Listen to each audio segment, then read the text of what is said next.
JP7, yung technical issue regarding sa BBMII. Although, ginamit siya na without the courtesy from BBMII. Guys, patuloy natin na panoorin mga paliwanag ni Jevelyn Tibuasan, isa sa mga national director ng BBMI. Tingnan natin kung maisa katukuran ang kanilang mga pangako, kasi medyo matagal na ito, pero gusto ko lang balikan ang nasabing issue.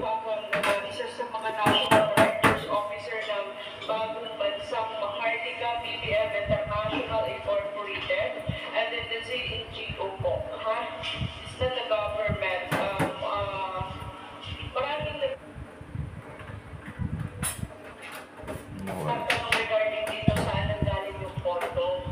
So, matik na yan sa atin.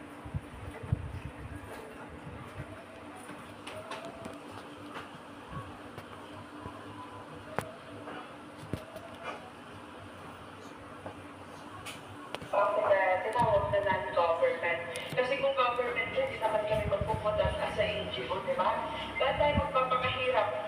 For the purpose of BBMII, para tutulong sa Luzon, Visayas, in Mindanao, individual po. So, malaking bagay kahit pa paano individual maibigay yung tamang tulong ng BBMII. Kasi nagtataka yung iba, bakit daw NGO? May mukha ng presidente, di ba? So, tayo po is tutulong. Kasi common sense lang po yung pagtulong natin sa sambayan ng Pilipino, dinadaan natin for legality. Kaya po yan sila nagkakaroon ng position as a regional director, province director, municipal director, and district director, and barangay director. Kasi yung fund po from BBMII, hindi po namin dinaan sa government. Kasi individual po namin siya ipapapamasa sa sambayan ng Pilipino. So ngayon, nasa organized pa lang po siya, pero matikto po sa amin, agad-agad na kami nagbibigay ng tulong. Pag may ID na kagad, halimbawa, ngayon, nagpa-ID lang sila, bukas, kung nagkasakit pa na disgrasya, may financial assistance na agad-agad. Iba pa yung tunay na tulong doon. From the National Director, galing ng strategy, no? 1,000 to 5,000 up na. Kaya maraming kumakagat agad sa ID. Sabi magkano? 100 pesos, mga kaibigan, yung ID per head.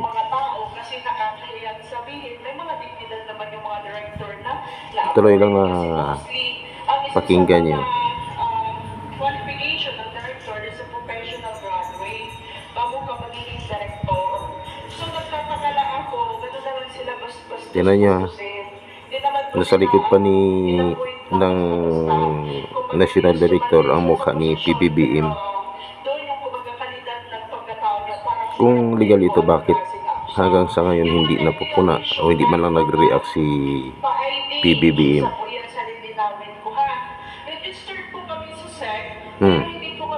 Narinig nyo? Registered sa SIC.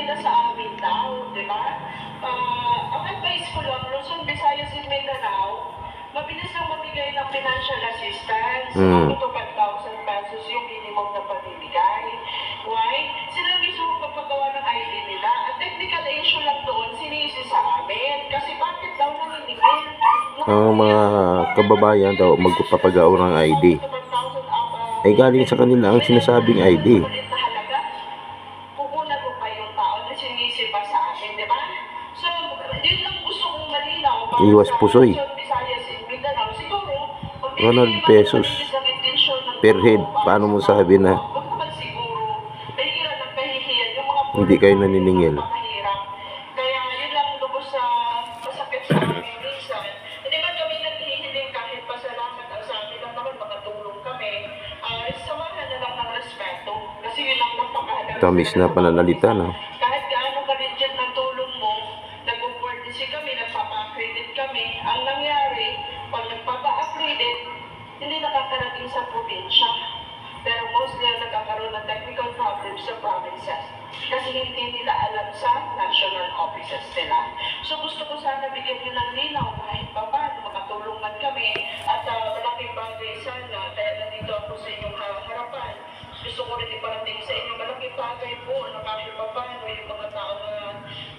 sila minamaltrato, kumbaga. Kasi Hindi daw minamaltrato. Unti-unti lang. teacher yun, bago lang sila na-terminate. Hindi minamaltrato. Tawag nun na Sila nag-ikot, set up pa sila hinuli. Ang hindi ko lang rin malubos maisip, bakit din sila nag-ikot na hindi rin sila nag-courtesy sa amin? Kasi sa amin po, bago ka po magkakanta ka sa director by the area, may appointment ka.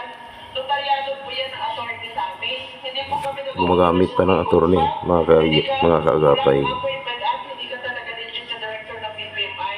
So isa lang sa mga taong huli daw na masasabi, wala nang magawa na doon na raw sa agad-agad sa harapan ng presento. So yun na nga at nalabas na agad sa media. Ang sinisilasabayan ng Pilipino ngayon, may Luzon, Visayas, and Mindanao, walang iba. Pinakami, dalawang kami ang kumakalat ngayon sa buong Pilipinas, ako lagi centralized. So nilinaw ko naman yun sa taga-BPI at kinausap ko yung pinaka-head, lalo na yung pumunta doon na tao namin. At sabi daw, wala man daw problema. Ito doon nagpamidya, di ba? Kung walang problema, dapat doon nagpamidya kasi that's a technical eh. Pwede kami doon magano ng cyberbullying at saka cybercrime. Dalawa pa kami ng president, ako maitin presidente eh. Ang galing, oh. Pag alam ko, agrabyado talaga ako, laban kong laban, kaya ko itaya yung buhay ko para lang sa mahihiya ng pagkatao ko. Ganun kasi yung prinsipyo ng buhay ko. So yun, isa sa mga kapatid ko lang, gusto ko nagpapasalamat, makatulong man din kami ng tama as a voluntarily ng mga director by the area, malaking support na kahit pa paano bigyan sila ng protekta. Hindi man kami naghihiling ng kung ano o pasasalamat dito, yun lang ang sana magparapilan para may bigay na agad sa Luzon, Visayas, and Mindanao. Kasi gusto na rin namin ibigay na eh. Wala lang kaming pagbibigyan kasi pagbigay pa lang kami, wala na, nasira na, di ba? So, maganda sa bagay kung may bigay na rin namin yun, so sila rin naman nahihiya sa amin. At habang ina-organize to, nakakatulong na rin kami. Bawat mga colleges na nagre-request sa akin, nasa minimum of 10 to 50,000. Example ng Palawan yun is TU. Matatapos ko lang kanina lang. Nag-download na naman sa kanila ng 40,000. At sa minimum of colleges pa nagre-request ng mga financial, like mga nagalis, nagkakatanggap ng mga tulong-tulong din, tumatanggap kami para makatulong din ang BBMI. NGO po ito, hindi ito nanggaling yung fund nito sa government. May sariling pondo yung non-government na BBMI. Yung baga, in the short Sana. na natin Diba? patatagalin, nasa puso niya lang, may tao lang naman din isang puso na galing sa ibang bansa na bumigay ng pondo ito. Huwag kayong magtaka sa pagkalaki ng programs. Kasi malaki din yung pera na bibigyan natin para sa Last year, November, sabi i-release. Pwede ko sa inyo, isa-isa ako sa mga national yan. Diba? Pag ilang taon ang edad mo, yun ang ano, yan ang makuha mo na financial assistance. Ang galing nito. So yan lang po, maraming salamat sa inyong lahat. Napakaraming. Kailan daw release daw? Hindi ko na mahabay na maraming salamat sa inyong lahat. Buntis isa. Yun po yung tanong ni Ma'am. And I'm sure na pinaka-insured na tanong niya, saan nanggaling yung pondo? Ba't nagkaroon ng programa na bagong bansang Maharlika BBM International Incorporated? And then regarding doon sa sinabi niyang Maharlika Investment Fund at si government, si Sir BBM, sa president natin, at nire-respeto natin yung posisyon niya pagdating sa pondo, automatically as a president, lahat naman Galing mo, te. may fund sila. So hindi naman pumaan sa BBMI sa government. Ang tanong sana, wala pa.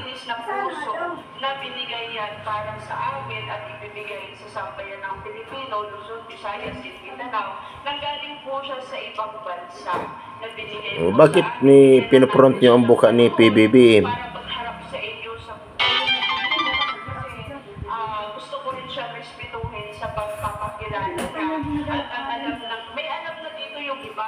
Ang bait kasi ni PBBM. Pagkatao niya, bakit bumigay ng ganun kalaki. Hindi po maasa ang BBMI sa government. Buhain ulit ko. Kung bibigay man si Sir BBM sa BBMI, well, that's a Maharlika Investment Fund, malaki sana yun. Pero yung NGO po na bago sa Maharlika, BBM International Incorporated, may sariling pondo na nanggaling sa ibang bansa. O saan na nga?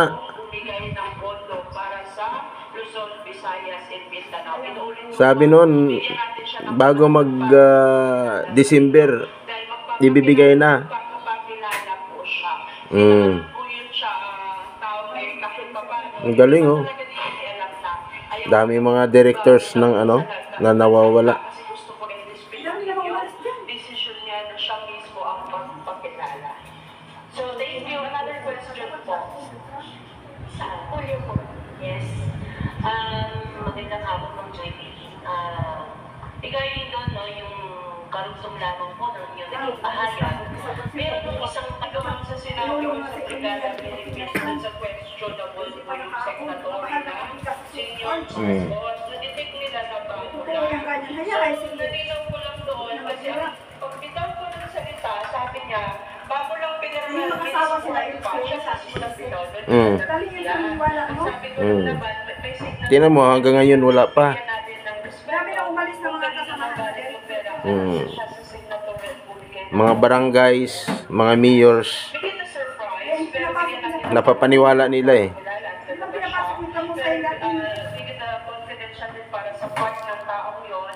Ayaw ko na magbitaw kasi medyo na-intriga na ako. Kasunod kasi baka nasa senator na ako sa Senate na. Ang galing, oh. Kasi kumalat yung media na yun. Nasa senator na daw siya, baka sa sunod daw. Secretary.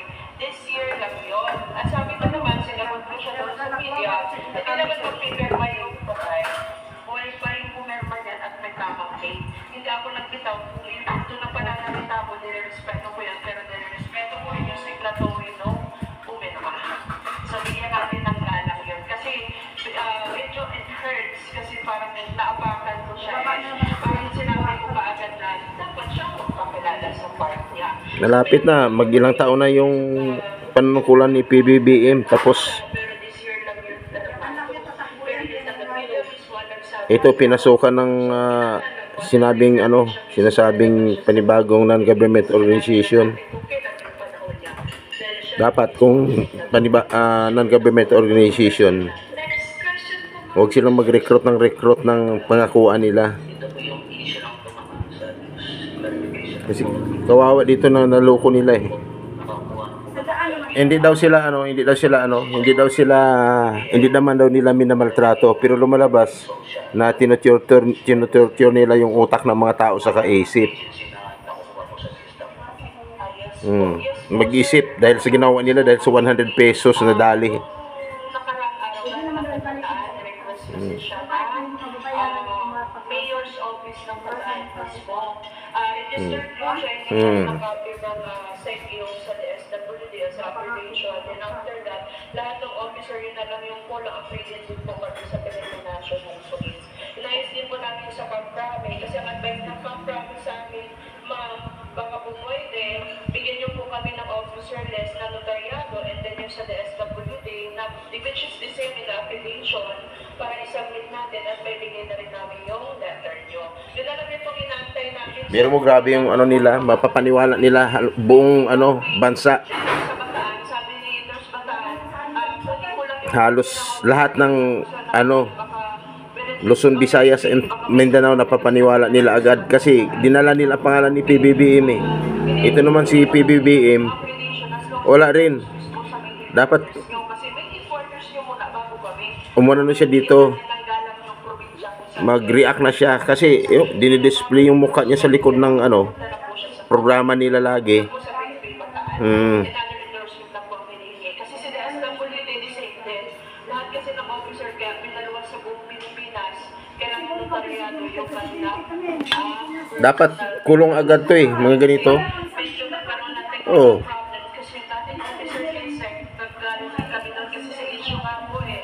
Sabi niya, actually, nire-respeto naman. NGO siya kuno pero ginagamit niya ang pangalan ni ay ginagamit nila ang larawan ng presidente para pang-akit.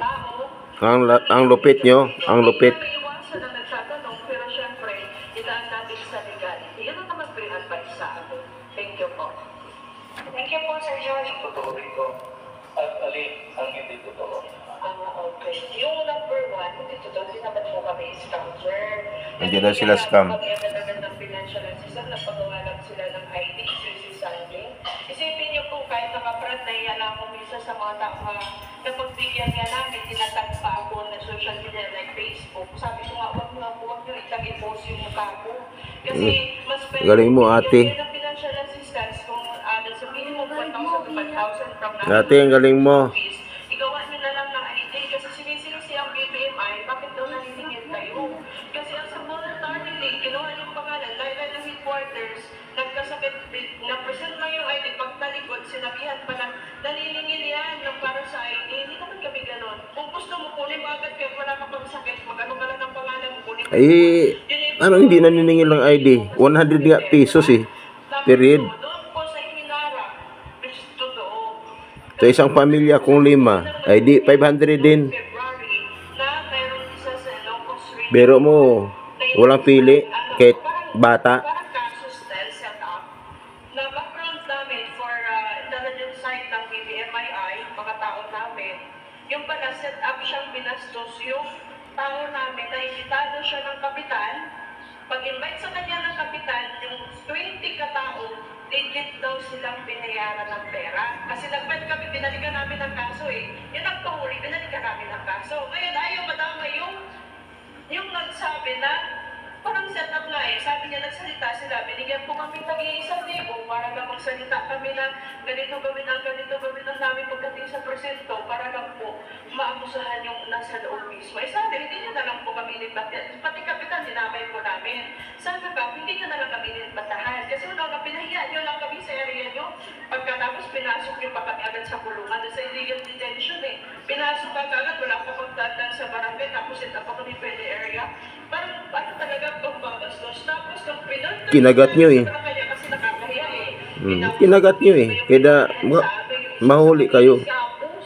Nasabi ko ba dumating ang puntong ganito? Pati yung mga ko, tarpulin ka doon, nagdalawa kami ng presidente, winose pa sa lahat ng media eh. Sabi ko, ano po ba, magbibigay po ba tayo ng tulong o agagraduin yung pagkatao namin dito, di ba? So sabi naman, ang advice po, harapin na po kung anong issue. So, Ang tanong sana, wag nyo nang pabain ng kwento. Kasi ang tagal na yan eh. Ang sabi niyo, may ibigay na may ibigay. Eh, ilang taon, ilang buwan na. Mula nung November, pinangako. Sana, That date of February po, panahon na po yun. Yan po ang advice sa amin. Ayaw ko naman po bastusin or mamuna kasi kawawa yung mga kababayan natin. Iba dito mga OFWs eh. Kaya sa mga OFWs, ingat po kayo.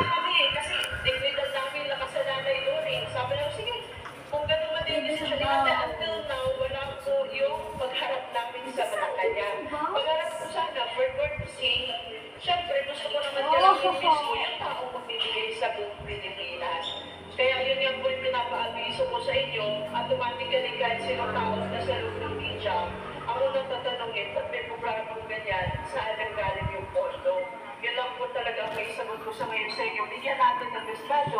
Saan galing ang pondo? Sa naipon, magmula sa bulsa ng tao, inipon 100 pesos.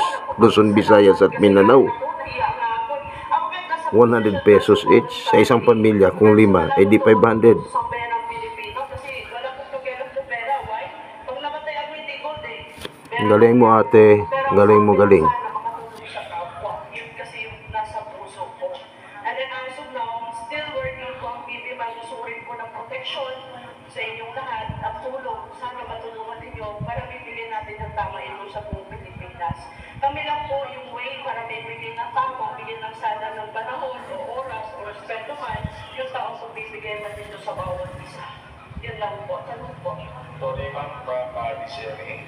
Anong dahilan ng DSWD para harangin yung pondo na ipamamahagi doon sa sinasabi niyong mga beneficiary? Ayun po, isa po yun siya sa nag-question.